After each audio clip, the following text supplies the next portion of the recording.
Andrew McGann é o acusado de ser o assassino do Devil's Den State Park, no Arkansas. Ele está agora sob custódia. Ele foi preso em uma barbearia. Ele é acusado de esfaquear até a morte uma mãe e um pai que estavam apenas fazendo uma caminhada de fim de semana com suas filhas pequenas. Será que ele também é o homem que, segundo a polícia, esfaqueou e matou um excursionista no Devil's Lake State Park, Wisconsin, há quase 5 anos? O que faz esses casos serem tão parecidos a ponto de os detetives agora estarem investigando essa possibilidade? Este é o caso apresentado pela Law and Crime. Eu sou Chris Stewart.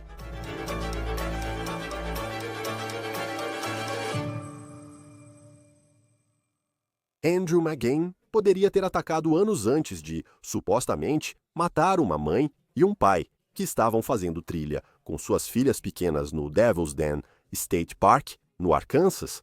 Detetives em Wisconsin agora estão investigando essa possibilidade.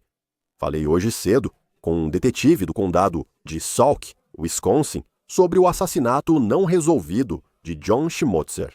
Ele tinha só 24 anos quando foi morto a facadas no Parque Estadual do Lago do Diabo em 4 de outubro de 2020. A semelhança nos nomes Parque Estadual Devil's Den, no Arkansas, e Parque Estadual do Lago do Diabo, ao norte de Madison, Wisconsin. O Parque Estadual do Lago do Diabo é, na verdade, o parque estadual mais movimentado do estado do Texugo, e estava muito cheio no dia de outono em que Schmutzer foi morto, porque era a principal temporada de observação das folhas. Segundo os detetives, muitas pessoas foram ao parque naquele dia ver as folhas mudando de cor, vindo até de outros estados. A polícia afirma que às 11h38 da manhã, no meio do dia, alguém atacou e matou John Schmutzer. Ele foi morto a facadas na trilha do Groto, no lado sul deste parque estadual. Os detetives dizem que não havia fotos do suspeito, mas várias pessoas viram alguém que até hoje é considerado pessoa de interesse neste assassinato não solucionado. Antes de chegar a essa descrição, é importante comparar como esse caso no Parque Estadual Devil's Lake, em Wisconsin, se desenrolou em relação aos assassinatos pelos quais McGann agora é acusado de cometer no Parque Estadual Devil's Den, no Arkansas. Quero deixar claro antes de prosseguir, Andrew McGann não é acusado neste caso de Wisconsin. E os detetives que estão trabalhando nesse caso me disseram que neste momento tudo é preliminar e eles estão realmente apenas trocando informações com os detetives do Arkansas. McGann está atualmente detido sem fiança no noroeste do Arkansas por supostamente ter matado Kristen e Clinton Brink em 26 de julho deste ano no Parque Estadual Devil's Den, no Arkansas. Esse casal tinha acabado de se mudar para o Arkansas com suas filhas pequenas. Clinton, o pai, aguardava começar um novo emprego como entregador de leite na segunda-feira seguinte. A polícia afirma que o casal fazia trilha em área remota do parque, sem sinal de celular. E então, McGann atacou essa família com uma faca. Ele teria ido primeiro em direção a Clinton, o pai. Nesse momento, Kristen, a mãe, levou suas filhas de 7 e 9 anos para um lugar seguro. Essas meninas forneceram informações essenciais que levaram Andrew McGann à justiça e à prisão. Essas meninas chegaram a um posto de visitantes e ligaram para o 911. Mas Kristen, a mãe delas, voltou para tentar ajudar o marido, Clinton. E foi aí que a polícia diz que McGann a esfaqueou e matou. McGann fugiu em um sedã Kia preto, segundo a polícia. A placa do carro estava coberta com algum tipo de fita preta. Identificar que era um Kia ajudou a polícia a rastrear McGann até uma barbearia. Na verdade, McGann não escondeu o carro. Ele o dirigiu até a barbearia, onde foi preso em 30 de junho. O carro estava na frente. Ele cortava o cabelo há 5 minutos, quando os detetives o prenderam na barbearia. Conversamos com os barbeiros que estavam lá naquele dia. E eles disseram que o que chamou a atenção foi que McGann não quis dizer o nome dele e também não queria que cortassem o cabelo do topo da cabeça. Disseram que acham que era porque ele queria cobrir o rosto, já que ainda estava foragido. A polícia acredita ter um caso sólido contra Andrew James McGann, no Arkansas, e afirma possuir a arma do crime.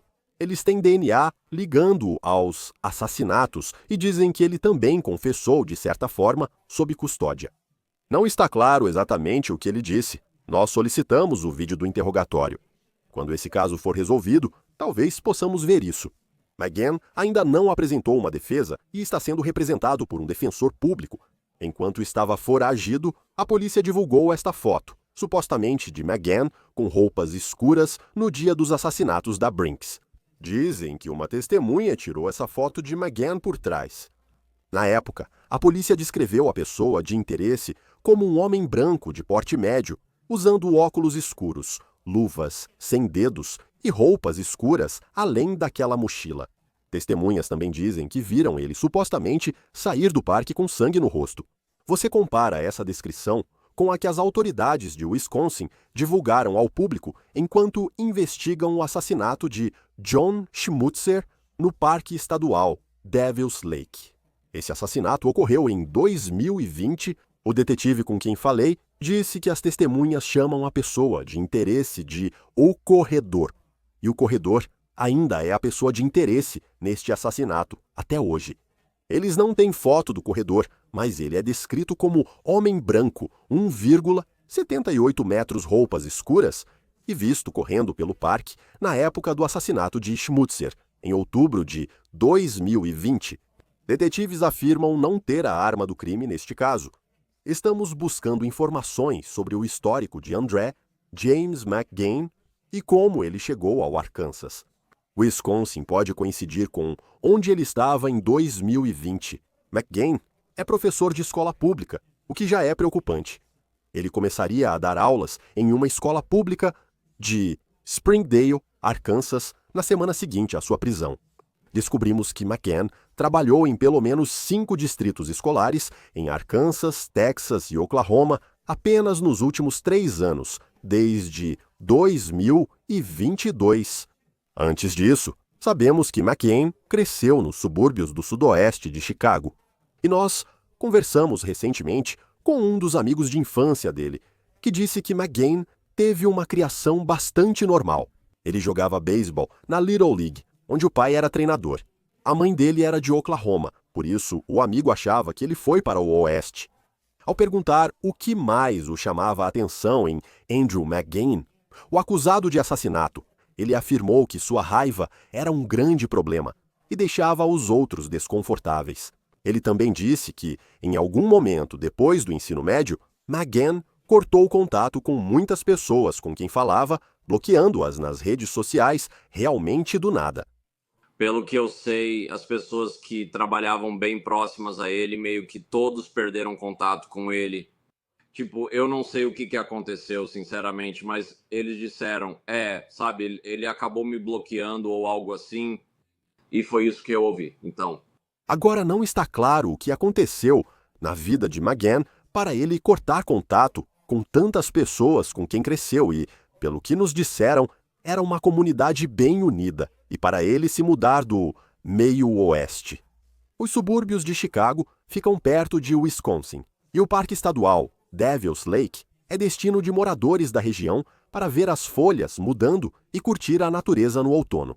O detetive com quem falei contou que um dos maiores desafios da investigação era o grande número de pessoas no parque naquele dia, muitas vindas de outros estados, que vieram ver as folhas e depois voltaram para casa, dificultando entrevistar todos que poderiam ter visto algo. Talvez ainda hoje haja quem tente lembrar e refletir sobre o que viu naquela viagem em 2020. E eles ainda esperam que as pessoas entrem em contato com informações que possam ajudá-los a resolver o assassinato de John Schmutzer. Esse não é o único caso arquivado em que as autoridades procuraram a polícia do Arkansas após a prisão de McGann. A Polícia Estadual de Vermont investigou o assassinato de Honore Fleming, 77 anos, em 3 de outubro de 2023. Ela era uma ex-reitora universitária que entrou em uma trilha de caminhada em Castleton, Vermont, por volta das 4 da tarde. No mesmo dia, ela foi encontrada morta às 16h30 com um tiro na cabeça.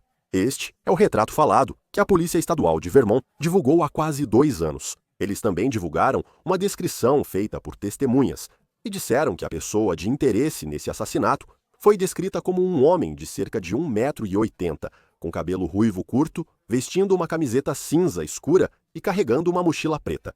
Mesmo que a descrição pareça muito com Andrew McGain, admitimos que também lembra muitas pessoas. A polícia de Vermont informou que, após contato com a polícia do Arkansas, não há ligação conhecida entre os casos. Mas queremos dizer que, se você tiver qualquer informação sobre o assassinato de Honoré Fleming, contate a Polícia Estadual de Vermont. Recebemos agora o sargento aposentado e especialista em casos arquivados, Troy Hillman. Obrigado por estar conosco no Law and Crime hoje. Quais são algumas das semelhanças que você vê entre esse caso não resolvido em Wisconsin e o que Andrew McGain é acusado de ter feito no Arkansas? Bem, em ambos os casos, houve um ataque muito ousado em plena luz do dia, que parece ser um ataque relâmpago. E, novamente, eu não sei todos os detalhes, mas a ferramenta usada foi uma faca em ambos os casos, e era alguém com certa força e porte físico para dominar adultos. E no caso do Arkansas, 2 adultos. Então você tinha alguém que era quase um tipo de predador.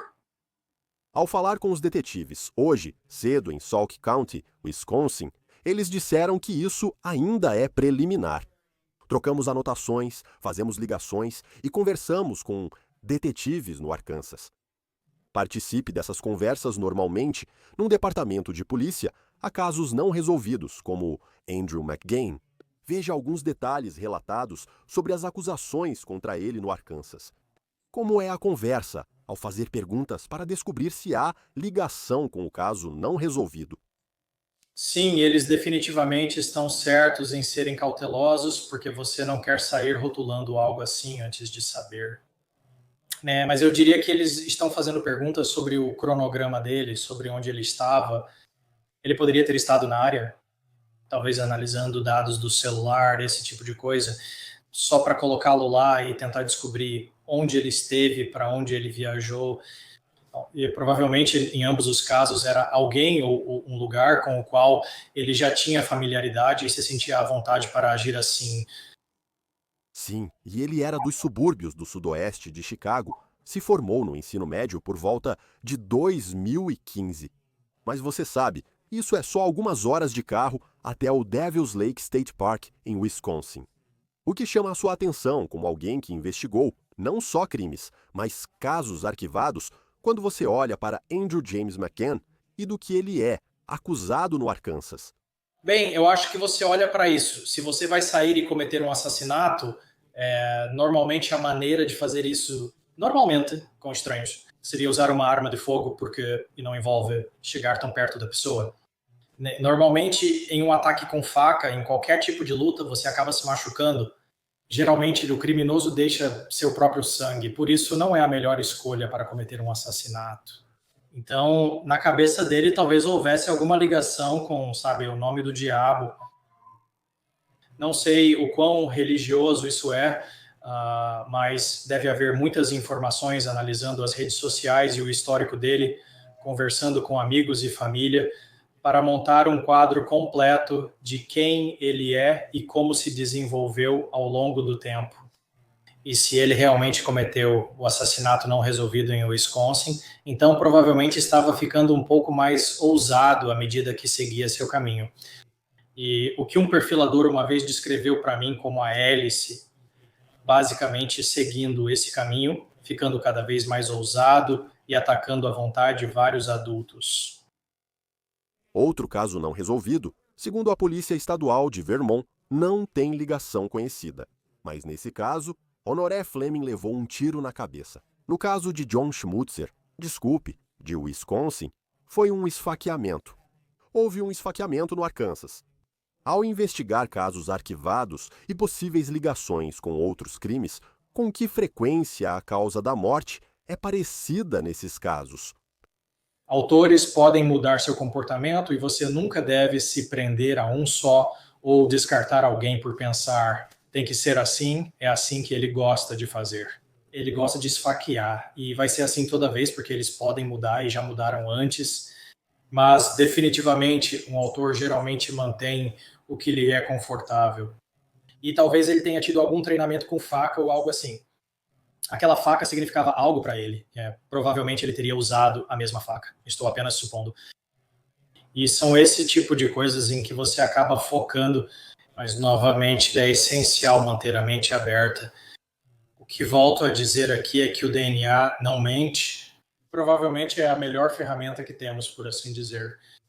Mas tudo deveria se encaixar se ele fosse o responsável pelo caso arquivado em Wisconsin. Em Wisconsin, geralmente ouvimos sobre as primeiras 48 horas após um assassinato. Já são quase 5 anos sem solução para esse caso. Quais são alguns dos maiores desafios que as autoridades enfrentam à medida que o tempo passa? As testemunhas esquecem. As pessoas meio que se espalham por todo o país em casos arquivados. Às vezes, as pessoas diferentes que estavam envolvidas e poderiam testemunhar morrem ou não estão disponíveis. Há vários desafios e pode ocorrer degradação das evidências. Percebemos que nos anos 70 e 80, ao analisar o DNA daquele período, mas normalmente sim, pode haver muitas coisas que podem dar errado, é muito mais desafiador do que, por exemplo, como você disse, 48 horas ou talvez até um ano depois, você é capaz de mais, mas fica mais difícil com o tempo. E quando conversei com alguém que também cobre, você sabe, trabalha com casos arquivados na semana passada, eles falaram sobre como, com o tempo, quando você vê alguns desses casos e quando surge uma pista, pode ser que você olhe para o suspeito e como ele agiu nos anos seguintes. Às vezes, um suspeito consciente pode agir de forma diferente pelo peso dessa consciência. O que você observa em suspeitos que, anos depois, podem ser relacionados a um caso arquivado? Normalmente, eles gostam de acompanhar os crimes e geralmente verificam o status de um caso arquivado.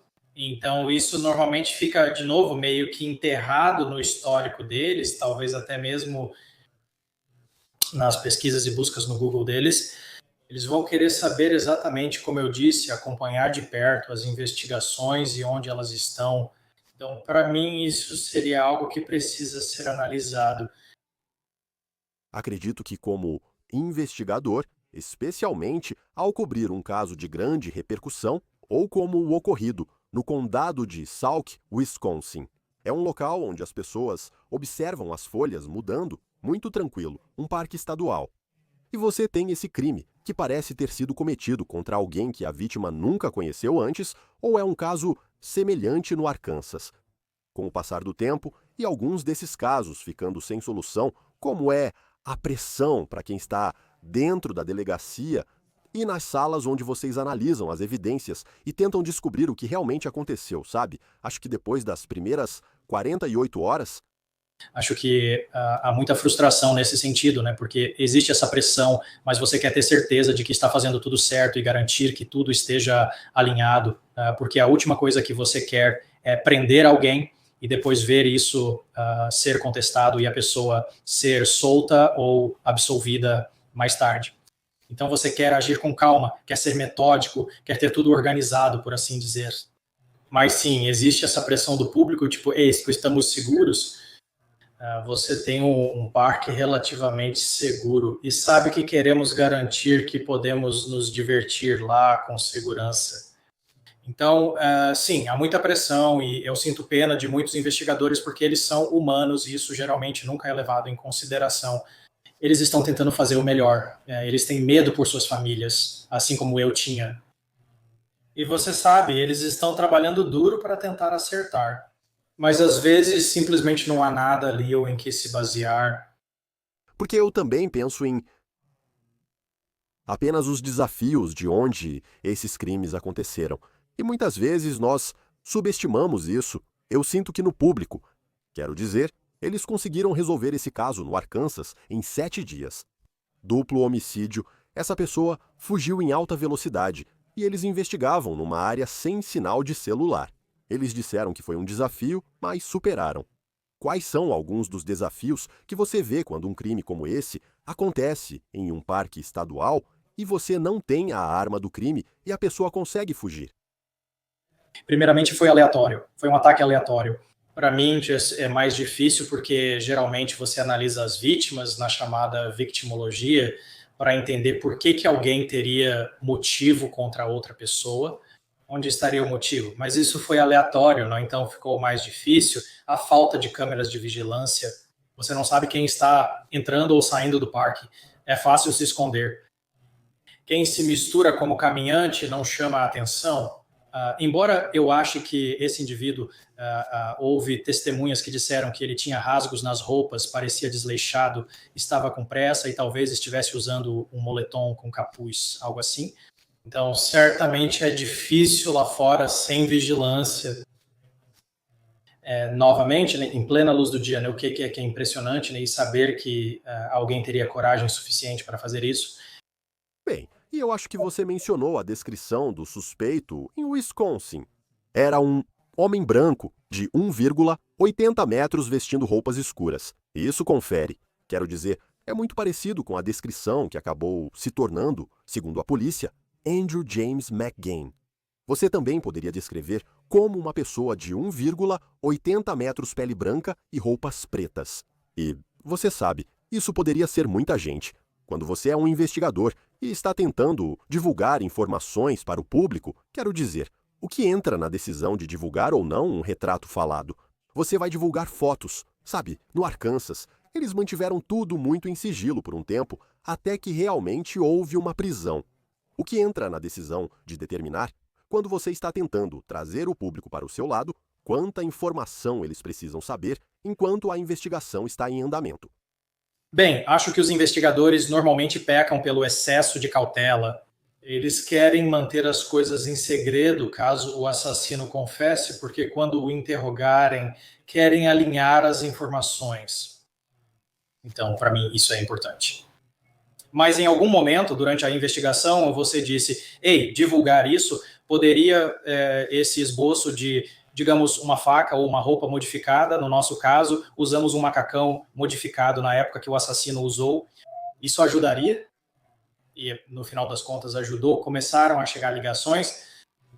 Então, para mim, né, é uma questão de equilíbrio, você não quer revelar tudo porque há muitas pessoas que nesses ataques ou assassinatos de grande repercussão querem se envolver e buscam algum tipo de notoriedade. Então, normalmente elas acabam fazendo falsas confissões. Então, detetives vão para todos os lados, entrevistando pessoas que nem estão envolvidas, e isso tira tempo e energia da investigação. Então, você não quer revelar demais, mas também quer, como você disse, quer o público do seu lado. Você quer transparência, mas também precisa segurar algumas informações. Então, não é uma ciência exata de forma alguma. Andrew McGain não tinha antecedentes criminais, segundo nossas fontes. Ele teve uma criação relativamente normal nos subúrbios sudoeste de Chicago, mas também ele é acusado de atacar aleatoriamente esse casal no Arkansas, que estava apenas caminhando pelo parque, e matá-los de forma muito violenta com uma faca.